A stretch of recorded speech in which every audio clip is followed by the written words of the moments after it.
If you lived in Europe 400 years ago, just a strange look, a neighbor's whisper, or simply a bizarre dream could get you labeled a witch.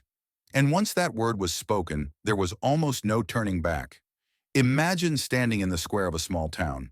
Around you, a crowd screams, their angry faces mixed with fear. On a high platform is a tightly bound woman in ragged clothes, her eyes filled with panic. There is no evidence, no lawyer, only a barrage of questions and the judge's verdict: have you made a pact with the devil? This was not just an isolated story. For centuries, tens of thousands of people, mostly women, became victims of bloody witch hunts.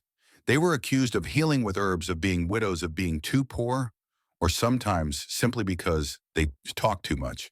Looking back today, we must ask ourselves what plunged a society into such collective fear that it turned friends and neighbors into accusers. Why did witch become the excuse for every misfortune? Join me as we delve into the darkness of medieval Europe to uncover the secrets behind the burning pyres and the cries for justice that were never heard. Europe from the late 15th to the 17th century was a continent in turmoil. During those years, religious wars erupted, famine was rampant, and plagues spread terror. When crops failed, children died young, or a sudden storm destroyed a village, people needed a reason to explain it. And in their desperation, they found a scapegoat, the witch. The church and the state, always seeking to control public belief, exploited this fear. The Bible was quoted to prove that the devil existed in daily life. Inquisition courts were established everywhere, granting officials almost absolute power to arrest, torture, and convict anyone suspected of having ties to the devil. Moreover, this period also saw the emergence of books that spread terror. The most famous was the Malleus Maleficarum, the Hammer of Witches, published in 1487. It became a manual for judges, guiding them on how to identify, interrogate, and execute witches. Within a few decades, thousands of copies were distributed across Europe, turning fear into a wave of hysteria. In daily life, people lived in a state of mutual suspicion. A lonely old woman, a woman who sold herbal remedies, or even a child talking in their sleep, all could become the pretext for a barbaric trial. And once an accusation was made, there was almost no chance for exoneration. This was fertile ground for the witch hunts to spread, turning superstition and injustice into law and bringing death to tens of thousands of innocent lives. When we speak of witch hunts, we cannot imagine them as just a few isolated trials. It was a collective hysteria that lasted for centuries and swept across most of Europe. From Germany, Switzerland, Scotland, and France to Poland, everywhere, there were bizarre trials where vague accusations were more powerful than any evidence. One of the most effective tools for spreading fear was the Hammer of Witches, Malleus Maleficarum. This book provided detailed instructions on how to identify witches, poor women, lonely people, those with unusual marks on their skin, or simply those disliked by the community. It also meticulously described methods of interrogation to force them to confess. And once a confession was recorded, even under torture, the verdict was almost certain. The trials often began with a baseless accusation: a herd of cattle dying, suddenly a storm sweeping through, or a sick child. The suspect would be arrested, imprisoned in a dark cellar, and subjected to horrific tortures, stretched on the rack, submerged in water, to test if they floated. Floating meant being protected by the devil or searched for the devil's mark. Any scar or mole could be evidence. The terrifying thing was that the accused had almost no way out. If they insisted on their innocence, they were considered stubborn, which was seen as clearer proof that the devil was protecting them. If they confessed, it only proved that they had indeed made a pact with the devil. Either way, the final outcome was usually death. The most common form of execution was burning at the stake in the public square. The blazing fire was not only to punish the accused, but also served as a performance for the entire community. People crowded to watch, both frightened and satisfied to witness evil being destroyed. The screams in the flames were never considered proof of innocence, but were interpreted as the devil's soul being cast down to hell. Throughout history, some cases have become symbols of this brutality. In Germany, considered the epicenter of the witch-hunting movement, thousands of women were burned in just a few decades. In Scotland, the North Berwick witch trials, 1590, convicted dozens of people for allegedly creating a storm to harm King James II, a testament to how rumors could be turned into legal truth.